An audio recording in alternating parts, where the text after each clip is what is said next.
Sebenarnya saya nggak boleh menjelaskan ini saya simpan untuk bahan debat 3 minggu lagi, tapi nggak apa-apa saya jelaskan. Mungkin sekarang banyak orang-orang yang lagi panas sama saya, tapi mohon maaf ini akan saya genjot terus. Terima kasih.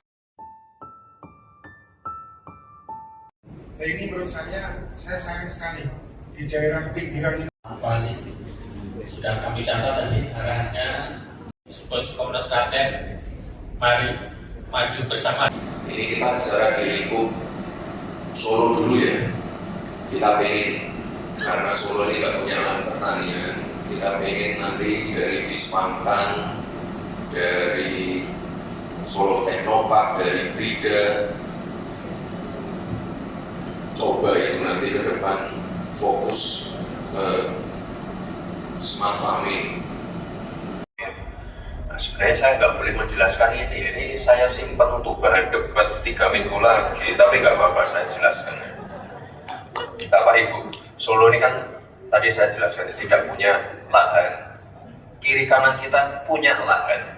Ya kita punya apa? Kita punya anak-anak muda yang banyak, yang mungkin sekarang belum tertarik di bidang pertanian. Nah ini kita ingin mengisi kekosongan itu dengan smart farming.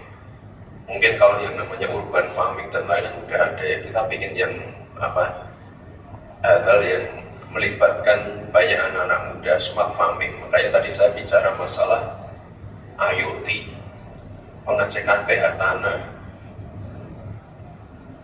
penggunaan drone, penggunaan aplikasi-aplikasi yang nanti bisa memprediksi perubahan iklim dan lain-lain. Ya, jadi nanti anak-anak Solo mainnya di situ karena kita tidak punya lahan, dan juga dari pendaringan kita punya ini loh, punya RMU. Ini harus dimanfaatkan juga, rice milling unitnya. Jadi meskipun kita tidak punya lahan, kita masih punya kesempatan di situ. Nah, untuk bonus demografi ya coba saya minta ini Teknopark dulu. Ini Teknopark, ini benar Mas, Teknopark. Ini benar ya, videonya benar yang ini. Coba videonya dulu. Salah videonya salah. Dari benar. Jangan dinyalain dulu. Bapak Ibu, saya tuh pengen ke depan anak-anak muda Solo itu menyumbangkan ide-ide kreatifnya, menyumbangkan inovasi-inovasinya. Teknopark ini kan ya mohon maaf sudah lama mangkrak dan tidak produktif ya. Kita ingin ke depan nanti banyak kolaborasi dengan Teknopark, Brida, dengan UNS, Unisri. Kita ingin Solo ini benar-benar jadi pusat riset, pusat R&D, pusat pelatihan, tapi pelatihan untuk hal-hal yang benar-benar bisa menjawab tantangan zaman, cyber security, crypto, AI. Ini yang nanti ke depan kita ingin kembangkan, dan ini harus kolaborasi dengan swasta. Kalau kita pakai Brida, pakai Bapeda dan lainnya nggak mungkin jalan, mohon maaf, harus pakai kolaborasi dengan swasta. Yuk dinyalain dulu aja videonya. Yang penuh dengan peluang. Di tempat ini muncul inspirasi dalam menggali potensi dengan memadukan inovasi dan teknologi, menumbuhkan potensi lokal, mempersiapkan sumber daya unggul, hingga mengembangkan semangat kewirausahaan. Selamat datang di Solo Teknopark, sebuah ruang terbuka dengan ekosistem yang lengkap untuk mewujudkan mimpi bersama.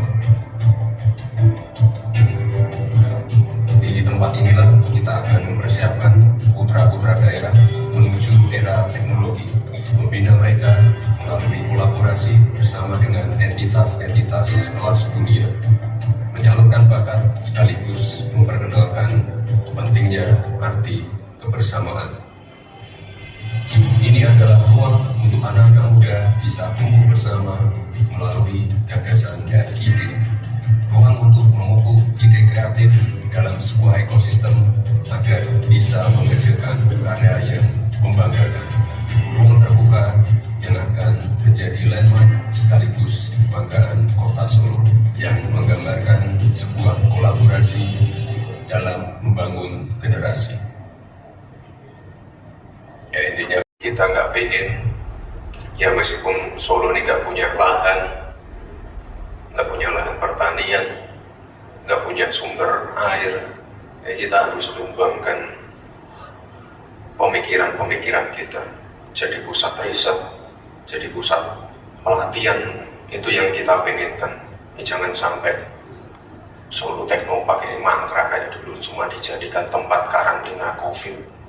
Kalau kita search di Google isinya Solo Teknopark, itu nggak bener. Jadi kita harus fokus ke SDM.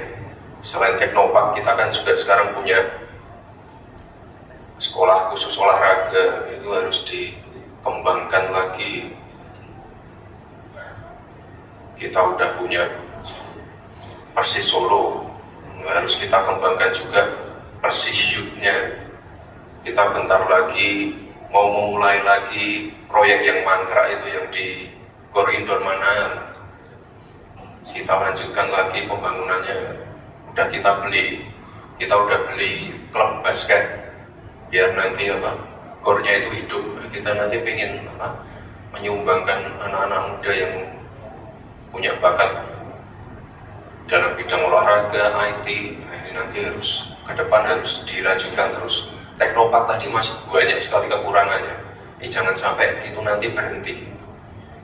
Jangan sampai nanti pemimpin yang ke depan, kepala daerah yang ke depan tuh alergi dengan kerjasama dengan swasta, menutup diri, apa-apa pengen dikerjakan sendiri. Mohon maaf ya, nggak mungkin jalan. Makanya itu Teknopark harus kerjasama dengan swasta, Juruk kerjasama dengan swasta, Balai Kambang ya bentar lagi jadi harus kerjasama dengan swasta. Jadi Solo ini jadi pemerintah yang adaptif, kolaboratif, terbuka dengan segala bentuk kerjasama. Tanah-tanah, bangunan-bangunan yang tidak produktif segera dilepas, segera dikerjasamakan biar jadi bangunan yang produktif. Itu saja Bapak Ibu. Itu tadi udah saya jelas. Mungkin sekarang banyak orang-orang yang lagi panas sama saya, tapi mohon maaf ini akan saya genjot terus. Terima kasih. Terima kasih. Iya, tadi udah saya jelaskan. Jadi nanti yang memanfaatkan adalah kolaborasi dengan sekitarnya saudara. Ya tadi saya sampaikan ya. Mas, kalau selama ini yang menjadi tantangan kolaborasi apa sih Mas antar daerah itu Mas? Menjadi tantangan kolaborasi Mas antar Gibran daerah. selalu terbuka, bagaimana dengan kepala daerah yang lain? Ya semuanya terbuka. Cuma yang tadi kan jadi tantangan terbesar Nanti juga. kita genjot lagi ya, tenang aja. Kolaborasi untuk sampai tahun 2020 ini tetap diserahkan. Ya harus ya. Apalagi tadi kan udah ditetapkan untuk jadi pusat perekonomian, pariwisata, kesehatan. Kalau nggak kolaborasi ya nggak mungkin jalan. Tapi memang sektor swasta wajib dilibatkan dalam hal ini. Iya. Nanti kerjasama Kalau swasta kan kita libatkan terus dari dulu. Jalan.